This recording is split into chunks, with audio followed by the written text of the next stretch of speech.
On January 31, 2013, a 21-year-old Canadian student named Elisa Lam vanished inside Los Angeles' Cecil Hotel. Then her dead body turned up in its water tank. To this day, nobody knows how exactly Elisa Lam died. We know that the 21-year-old Canadian college student was last seen in the Cecil Hotel in Los Angeles on January 31, 2013. But the infamously chilling hotel surveillance video that captured the bizarre final moments before her disappearance, let alone the other details that have emerged since, have only elicited more questions than answers.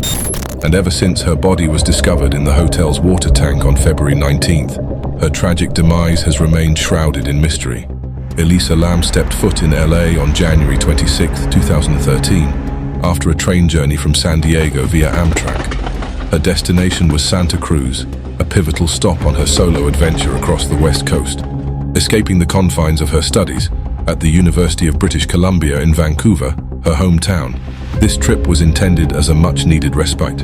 While Elisa's family expressed concerns about her solo expedition, her determination to embark on this journey alone remained unwavering. To ease their worries, the young student diligently maintained daily check-ins with her parents throughout her travels, assuring them of her safety along the way. That's why Elisa Lam's parents grew concerned when they didn't receive any communication from their daughter on January 31st, the day she was supposed to check out from the Cecil Hotel in LA. As worry settled in, the Lams took the step of contacting the Los Angeles Police Department for assistance. Despite the thorough search conducted by the authorities within the hotel premises, there was no trace of Elisa. The hotel's surveillance footage depicted a puzzling sequence of events on the day Elisa disappeared. In the eerie elevator footage, Elisa is seen engaging in odd behavior, entering the elevator and repeatedly pressing all the floor buttons. She moves in and out of the elevator, peering cautiously into the hotel's hallways.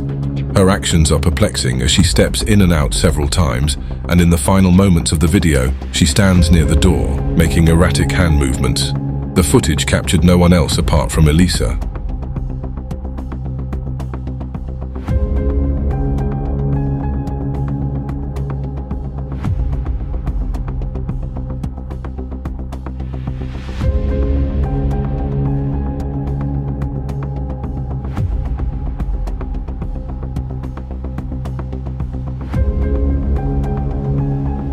On February 19th, Santiago Lopez, a maintenance worker, made a grim discovery.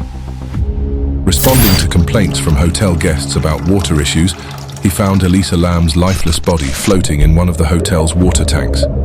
In a chilling revelation, the Los Angeles Fire Department chief disclosed that retrieving Elisa's remains required draining the tank entirely and then cutting it open to accommodate her 5'4" frame.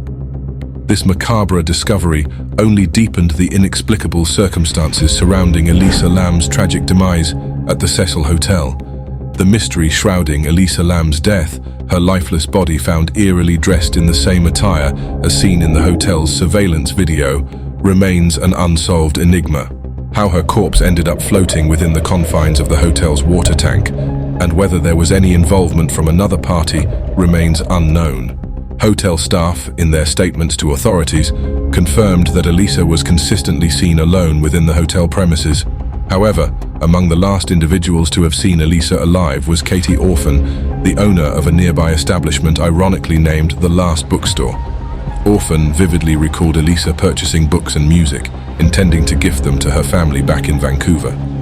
It seemed like Lam had plans to return home, plans to give things to her family members and reconnect with them, Orphan shared with CBS LA.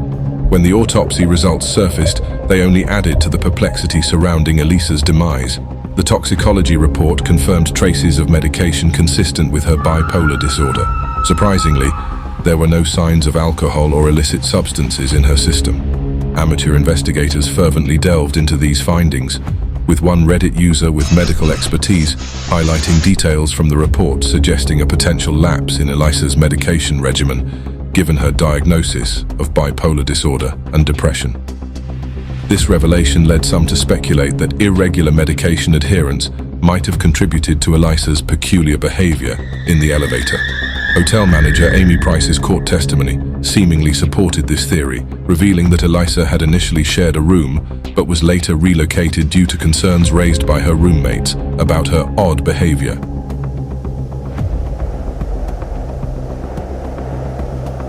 Yet, the unanswered questions persisted. Despite indications of mental health struggles, how did Elisa end up deceased? And more puzzlingly, how did she find herself within the hotel's water tank?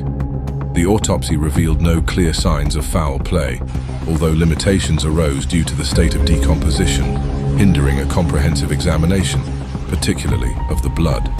Elisa's parents pursued legal action, filing a wrongful death lawsuit against the Cecil Hotel, asserting negligence in ensuring guest safety. In response, the hotel contested the suit, asserting that they couldn't have anticipated someone gaining access to their water tanks. Testimonies from the hotel's maintenance staff painted a challenging picture of accessing the tanks, emphasizing the difficulty of reaching the rooftop without triggering alarms, a task only feasible for hotel employees. Santiago Lopez, the worker who discovered Elisa's body, detailed the exhaustive process he underwent before spotting her within the water tank. His testimony suggested that Elisa's presence there would have been conspicuous.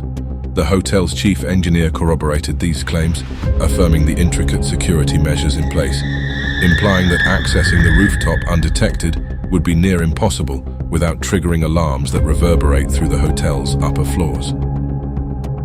Los Angeles Superior Court, Judge Howard Harm concluded that Elisa Lam's death was unforeseeable, as it occurred in a restricted area inaccessible to guests. Consequently, the lawsuit was dismissed based on this determination.